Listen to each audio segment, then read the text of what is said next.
اور اس میں وہ یہ رونا رو رہے تھے باقاعدہ کہ جی 63A کا جو فیصلہ آیا وہ دیکھیں وہ کتنا غلط تھا، کس طرح سپریم کورٹ بار ایسوسی ایشن کی پٹیشن ابھی تک وہاں لگی ہوئی ہے، سنی کیوں نہیں جا رہی، ہمیں کیوں نہیں انصاف ملتا، ان کو تو جلدی انصاف مل جاتا ہے۔ ابھی چند گھنٹے پہلے وہ یہ اسی فیصلے کا رونا رو رہے تھے۔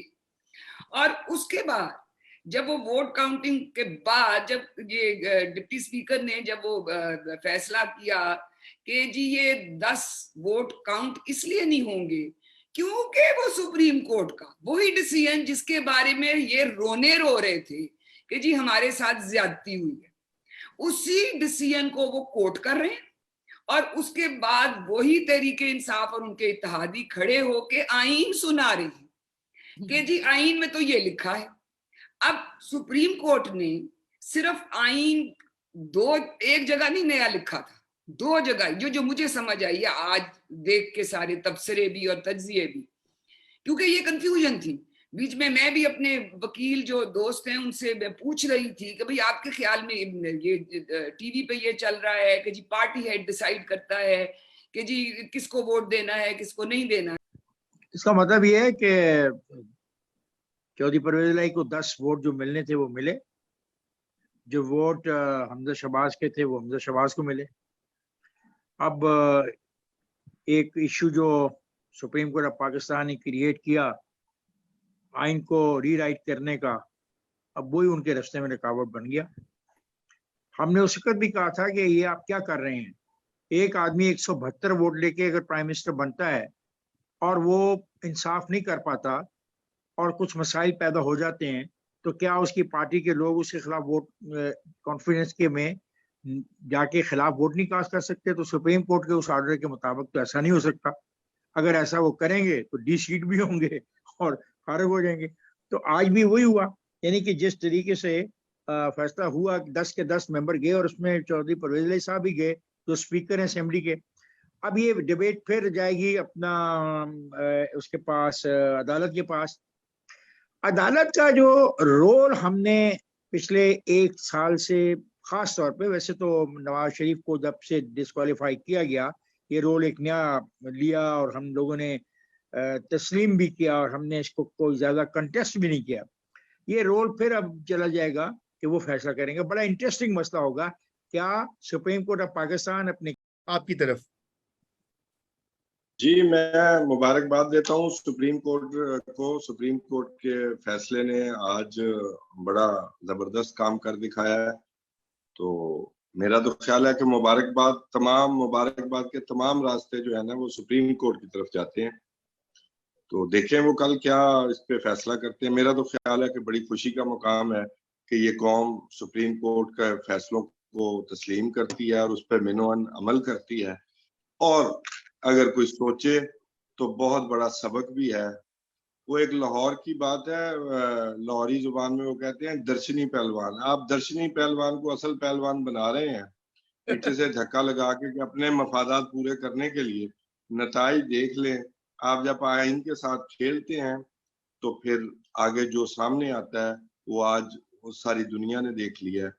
اب کوئی نہ کوئی نقطہ ضرور نکلے گا، یہ بھی میں آپ کو بتا دوں۔ کئی لوگ ابھی تک سارے ہمارے کولیگز نے کہی، تمکنت نے جو بات کہی کہ واٹ این آئرنی کہ ایک پارٹی جو سپریم کورٹ کے فیصلے پر چل پڑی، جس میں یہ سب نے اعتراضات اٹھائے کہ یہ ایک ری رائٹ کر دیا گیا ہے کانسٹیٹیوشن، آج وہ کانسٹیٹیوشن پڑھ کر سنا رہی تھی۔ دوسری جانب وہ جماعت جو کہ اس وقت یہ کہہ رہی تھی کہ یہ آئین میں کہیں نہیں لکھا، وہ آج اسی سپریم کورٹ کے فیصلے کی بنا پر اپنی جیت کا جشن منا رہی ہے۔ میرے خیال میں سب سے امپورٹنٹ چیز جو یہ ہے وہ یہ ہے کہ ایک تو دیکھیں آئین کی پاسداری، ایک کانسٹیٹیوشن جس کو احمد بھی کہہ رہے تھے کہ تحریک انصاف والے سپورٹرز ہمیشہ، آپ کبھی سوشل پلیٹ فارمز پہ بھی دیکھیں تو وہ کہتے ہیں کہ یہ آئین کیا ہے، اور ایسے بہت سارے لوگ ہیں ہمارے ودن بہت سارے فیملیز اینڈ فرینڈز جن کو ہم سمجھائیں گے لیکن آئین میں یہ لکھا ہے تو کہتے ہیں آئین کیا ہے؟ ایک پیپر ہے، جب چاہو اس کو پھاڑ دو، جب چاہو اس کو بدل دو۔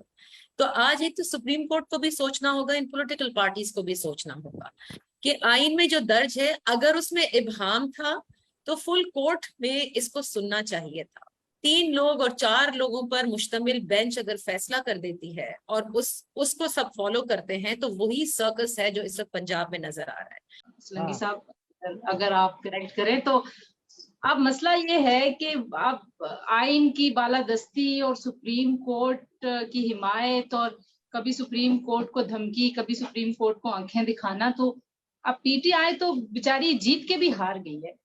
اور آئی تھنک کہ وہ جو زین قریشی والا لوگ کہہ رہے تھے شاید ان کو اپنا کینڈیڈیٹ بھی اتار دینا چاہیے تھا میدان میں، کیونکہ ظاہر ہے وہ پرایا تو پرایا ہوتا. ابھی یہاں پہ سگے اور ستیلے کی بات ہو رہی تھی، تو دوسری جماعت کے فیصلے آپ کتنی حد تک کتنے % اپنے ہاتھ میں رکھ سکتے ہیں؟ آج تو ایک یہ بھی ثابت ہو گیا.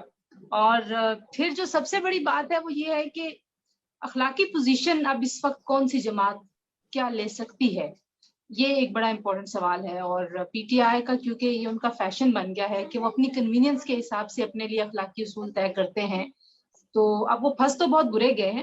لیکن میں تھوڑا سا کچھ چند گھنٹے پہلے اگر پیچھے ذرا تھوڑا سا ریوائنڈ کر کے چلیں، شہباز گل صاحب نے جو گفتگو کی تھی میڈیا پہ، وہ دیکھ کے میں بڑی پریشان ہو گئی. واضح طور پر ہم ایک سیاسی بحران کی طرف جا رہے ہیں، یا یہ آپ کہہ لیں کہ سیاسی بحران جو ہے وہ گمبھیر ہو رہا ہے. اور سب سے زیادہ افسوس کی بات یہ ہے کہ یہ سیاسی بحران اس وقت گمبھیر ہو رہا ہے جبکہ پاکستان اپنی تاریخ کے ایک بدترین معاشی بحران سے بھی گزر رہا ہے. بالکل. تو اس وقت جو ایک کنسنسس کی ضرورت تھی کہ سب سے پہلے سب سے اول وہ اس بات کو رکھتے کہ پاکستان کو اس معاشی بحران سے نکالنا ہے، اور اس کے بعد ہر چیز جو ہے وہ سیکنڈری ہوتی. تو اس وقت ہم دیکھ رہے ہیں کہ وہی ہماری جو اشرافیہ کے جو طور طریقے ہیں کہ آپس میں لڑنا اور اپنے جو سیاسی ان کے فائدے ہوتے ہیں وہ اس کو اولیت دے رہے ہیں، ابھی بھی وہ اسی کو دے رہے ہیں.